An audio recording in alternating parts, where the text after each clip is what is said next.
Hello friends, आज हम सीखेंगे एचसीएफ के बारे में। एचसीएफ क्या होता है बिल्कुल शुरुआत से सीखेंगे। एचसीएफ को हम हिंदी में कहते हैं मासा। तो आज हम मासा के बारे में पढ़ेंगे। मासा को हम कैसे निकालते हैं बिल्कुल शुरुआत से सीखेंगे।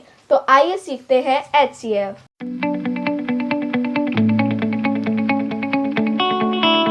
देखिए एचसीएफ की फुल फॉर्म क्या होती है। एचसीएफ की फुल फॉर्म होती है हाईएस्ट कॉमन फैक्टर। एच से हाईएस्ट, सी से कॉमन और एफ से फैक्टर। हाईएस्ट कॉमन फैक्टर यानी कि महत्तम समापवर्तक। तो हम इसको कैसे निकालते हैं, आपको मासा तभी निकालना आएगा जब आप इस वीडियो को पूरा अच्छे से देखेंगे और ध्यान से देखेंगे, इसे समझेंगे। तो आइए अब हम इसको एक उदाहरण के माध्यम से समझते हैं। तो हमने यहाँ पर एक उदाहरण लिखा हुआ है। हमने लिखा हुआ है 8, 20 और 10। इसका मासा क्या होगा, आइए देखते हैं। सबसे पहले हमने आपको इससे पहले वाली वीडियो में बताया था कि लासा को कैसे निकालते हैं। अगर आपने अभी तक हमारी वो वीडियो नहीं दी गई है तो यहाँ आपको एक लिंक दिख रहा होगा, उस पर क्लिक कीजिए और जाकर वह वीडियो देखिए और लासा को अच्छे से समझिए। उसके बाद अगर आपको लासा अच्छे से समझ में आ गया होगा तो आप मासा को तुरंत हल कर सकते हैं। कैसे हल कर सकते हैं, आइए देखते हैं। सबसे पहले हमने आपको लासा में बताया था कि जो संख्या दी होगी हमें उससे विभाजित करना है, यानी कि किससे विभाजित करना है, जिन संख्याओं से वो विभाजित हो रही हो। उसी प्रकार हम मासा में करेंगे। यहाँ पर हमारा दिया गया है 8, 20 और 10। लेकिन यहाँ पर हमारा क्या होगा, यहाँ पर हम उन सभी को लासा में हम क्या कर रहे थे, उनको एक साथ में काट रहे थे। लेकिन यहाँ पर हम क्या करेंगे, इनको अलग अलग काटेंगे। तो सबसे पहले 8 को काटेंगे, फिर 20 को, फिर 10 को। तो 8 हमने ऐसा लिखा, फिर इस प्रकार एक लाइन करी थी, उसके बाद ये लाइन। अब देखेंगे कि 8 हमारा किस से विभाजित होता है। सबसे पहले हम देखेंगे तो एक, सबसे पहले हमारी एक संख्या आती है। तो एक संख्या हमारी सभी से विभाजित हो जाती है, चाहे भाज्य हो चाहे अभाज्य हो, हमारी एक संख्या सभी को विभाज्य कर देती है। लेकिन एक को हम नहीं मान सकते कि वो हमारा कोई मान रखेगी, क्योंकि हम किसी चीज़ में एक का गुणा करते हैं तो हमारा वो एक ही आता है जितनी वो संख्या हमारी होती है। तो यहाँ पर हम एक से यहाँ पर नहीं काटेंगे। उसके बाद देखेंगे तो 2, क्या 2 के पहाड़े में 8 आता है, क्या 2 से ये हमारा 8 विभाजित होता है। तो हाँ, 2 से हमारा 8 विभाजित हो जाता है। तो अब हम इसको 2 से विभाजित करेंगे। सबसे पहले यहाँ पर लिखेंगे हम 2, फिर 2 के पहाड़े में 8 4 बार आता है तो ये हमारा 4 बार विभाजित हो जाएगा। उसके बाद 4 हमारा 2 से विभाजित होता है, फिर यहाँ पर 2 लिखेंगे, फिर 2 हमारा 4 से 2 बार विभाजित होता है, फिर 2 हमारा ये 2 से विभाजित हो जाएगा 1 बार। और हमने आपको बताया था कि जब हम किसी चीज़ को काट रहे हैं, विभाजित कर रहे हैं, उसका लासा या मासा निकाल रहे हैं, तो अंत में हमें 1 मिलना चाहिए। चाहे कितनी भी बड़ी संख्या हो, हमें अंत में 1 मिलना ज़रूरी होता है। अगर 1 नहीं मिलेगा तो आंसर हमारा जो होगा वो गलत आ सकता है। तो यहाँ पर हमने 8 को काटा तो हमारा यहाँ पर अंत में 1 आ गया है, यानी कि ये हमारा चार्ट कंप्लीट हो गया है। उसके बाद अब हम 20 को विभाजित करते हैं। फिर ये 20 हमारा 2 से विभाजित हो जाएगा, फिर 20 हमारा 2 से विभाजित हो जाएगा 10 बार, फिर 10 हमारा 2 से भी विभाजित होता है, फिर 2 बार हमारा विभाजित होगा 5 बार, फिर 5 हमारा अभाज्य संख्या है, ये हमारा केवल 5 से ही विभाजित होगा। तो अंत में हमारा 1 आ चुका है। उसके बाद हम क्या करेंगे, अब हम 10 को विभाजित करेंगे।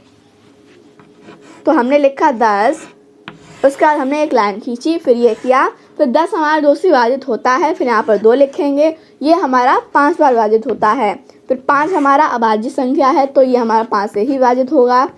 ये हमारा अंत में 1 आ गया है। तो देखा आपने, हमने इन तीनों चार्टों को कंप्लीट कर लिया है। अब हम क्या करेंगे, हम देखेंगे तो 8 के हमारे 3 गुणनखंड आए हैं, 20 के हमारे 3 गुणनखंड आए हैं, 10 के हमारे 2 गुणनखंड आए हैं। तो अब हम इनको लाइन बाय लाइन लिख लेते हैं। तो हमने यहाँ पर लिख दिया है कि 8 के गुणनखंड है 2 × 2 × 2, 20 के हैं 2 × 2 × 5 और 10 के हैं 2 × 5।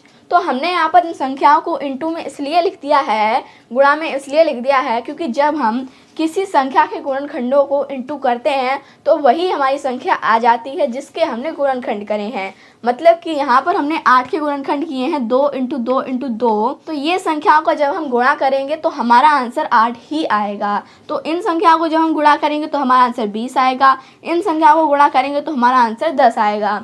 इसके अलावा अगर और संख्या जुड़ जाती है नहीं तो वो संख्या हमारी अगली संख्या के गुणनखंड हो जाते हैं। तो अब हमें मासा में क्या करना होगा, हम देखेंगे तो 8 के गुणनखंड है 2 × 2 × 2, यहाँ पर 2 2 2 2 हमारे 3 बार आ रहे हैं, और 20 में हमारे 2 2 बार आ रहे हैं, और 10 में हमारा 2 एक बार आ रहा है। उसके अलावा हम देखेंगे तो इन दोनों में 5 है और इसमें 5 नहीं है। तो अब हम यहाँ पर क्या करेंगे, 2 2 2 के अलावा कोई भी संख्या हमारी ऐसी नहीं है जो तीनों में मिलती हो, यानी कि हमारी 2 इसमें भी है, इसमें भी है और इसमें भी है। अगर हम देखेंगे तो 5 इसमें है लेकिन इसमें नहीं है। उसके अलावा 2 2 यहाँ पर 2 बार है, यहाँ पर 1 बार है, फिर यहाँ पर 1 बार भी नहीं है क्योंकि ये हमने यहाँ पर जोड़ लिया है। तो इन सभी का मासा हमारा 2 ही आएगा। कैसे, हमने आपको बताया कि जिन संख्याओं के गुणनखंड में जो संख्या हमारी सेम मिलती है वही हमारी मासा कहलाती है। तो यहाँ पर हमारा 2 सेम मिल रहा है,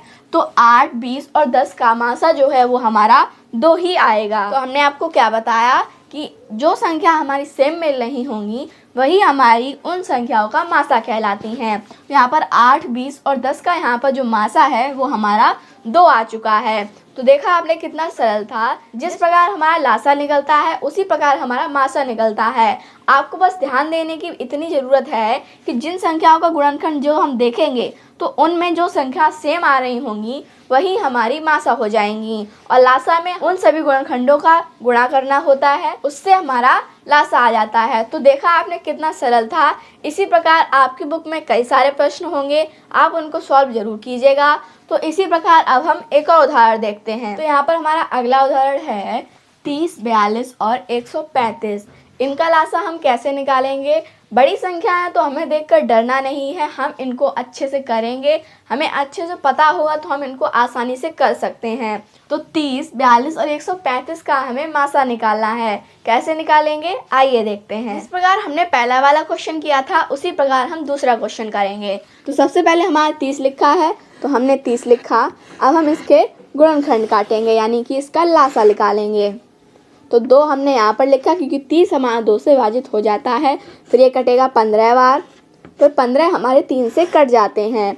अगर दो संख्या यहाँ पर हम देखेंगे कि जो संख्या हमारी 2 से नहीं कट रही है, फिर हम आगे बढ़ेंगे और फिर हम उसको 3 से काटेंगे। 3 से नहीं काटेंगे, फिर 5 से काटेंगे, फिर 7 से काटेंगे, फिर ऐसे हम आगे बढ़ते जाएंगे। तो यहाँ पर 2 से ये संख्या नहीं कटेगी, यहाँ पर ये 3 से कटेगी, फिर 3 से कटेगी 5 बार, फिर 5 तो हमारा ये 5 से ही कटेगा। तो यहाँ पर ये 5 से कटेगा 1 बार। फिर हमने 30 के निकाल लिए, अब हम 42 के निकालेंगे। तो हमने लिखा 42, तो 42 हमारा 2 से विभाजित हो जाएगा, फिर 2 से विभाजित होगा ये 21 बार, फिर 21 हमारा 3 से कट जाएगा 7 बार, फिर 7 हमारा केवल 7 से कटेगा क्योंकि इसका कोई गुणनखंड नहीं होता है। उसके बाद 42 के बाद 135 यहाँ पर हमारी बड़ी संख्या है, लेकिन ये ज़्यादा बड़ी संख्या नहीं है, हमें डरने की ज़रूरत नहीं है। हम इनका आसानी से गुणनखंड निकाल सकते हैं। सबसे पहले हम देखेंगे कि ये 2 से हमारा नहीं कट रहा है। क्यों नहीं कट रहा है, क्योंकि इसके लास्ट में 0, 2, 4, 6, 8 नहीं आ रहे हैं, तो ये 2 से विभाजित नहीं होगा। उसके बाद 3 से विभाजित हो जाएगा। कैसे विभाजित होगा, जब हम इन अंकों का योग करेंगे। क्या करेंगे, योग। यहाँ पर लिखा हुआ है 5, 3 और 1, तो 5 और 3 8 और 8 और 1 9 हो जाएंगे। तो 9 हमारी 3 से विभाजित हो जाती है। उसी प्रकार ये संख्या भी हमारी 3 से विभाजित हो जाएगी। तो हम इसको काटेंगे 3 से, तो 3 चक्कू 12, 1 बचा तो 3 पंजे 15 हो गए। उसके बाद 45 भी हमारा 3 से कट जाएगा, तो 1 और 5 15 बार कटा, फिर 3 भी हमारा 3 से कट जाएगा, ये कटेगा 5 बार। उसके बाद 5 हमारा केवल 5 से ही कटेगा। तो अब हम इनके गुणनखंडों को एक साथ लिख लेते हैं। तो हमारे 30 के गुणनखंड है 2 × 3 × 5, 42 के हैं 2 × 3 × 7, 135 के हैं 3 × 3 × 3 × 5। तो यहाँ पर हम देखेंगे कि इन तीनों में ऐसी कौन सी संख्या है जो तीनों में आ रही है।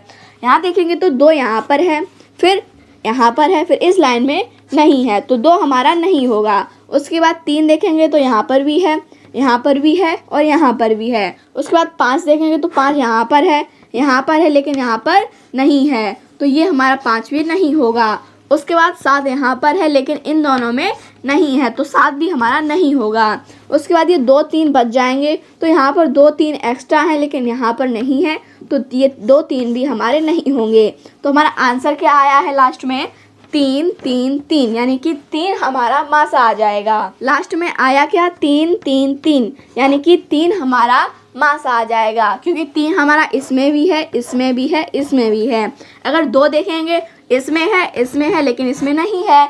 ऐसी संख्या जो तीनों में आए वही हमारी मासा होती है। जो 2 में आएगी, 1 में नहीं आएगी, वो हमारी नहीं होगी, या 1 में आएगी, 1 में नहीं आएगी, तो वो भी नहीं होगी। जो हमारी जितनी संख्या दी गई हैं उन सभी में आ जाए कॉमन संख्या, वही हमारी मासा होती है। तो यहाँ पर हमारा 3 कॉमन आ रहा है, तो 3 हमारा मासा हो जाएगा। तो मासा हमारा आया है 3, यानी कि महत्तम समापवर्तक हमारा 3 आया है। अब यहाँ पर हम देखेंगे कि हमारी फुल फॉर्म जो होती है एचसीएफ की, हाईएस्ट कॉमन फैक्टर, यानी कि फैक्टर हमारे होते हैं गुणनखंड, कॉमन जो सभी में समान हो, और हाईएस्ट जो सबसे बड़ा से बड़ा।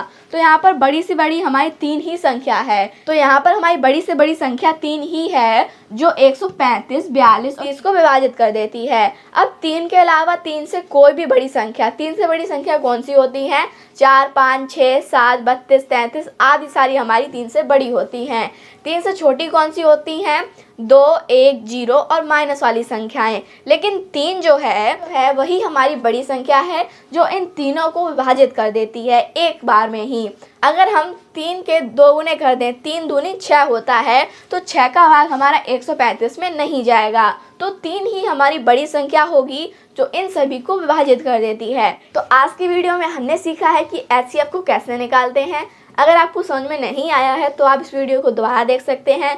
यदि कोई समस्या है तो आप हमें कमेंट करके पूछ सकते हैं, हम आपके क्वेश्चन का आंसर जरूर देंगे। तो इस प्रकार मिलते हैं अगले वीडियो में एक और टॉपिक के साथ। Thank you.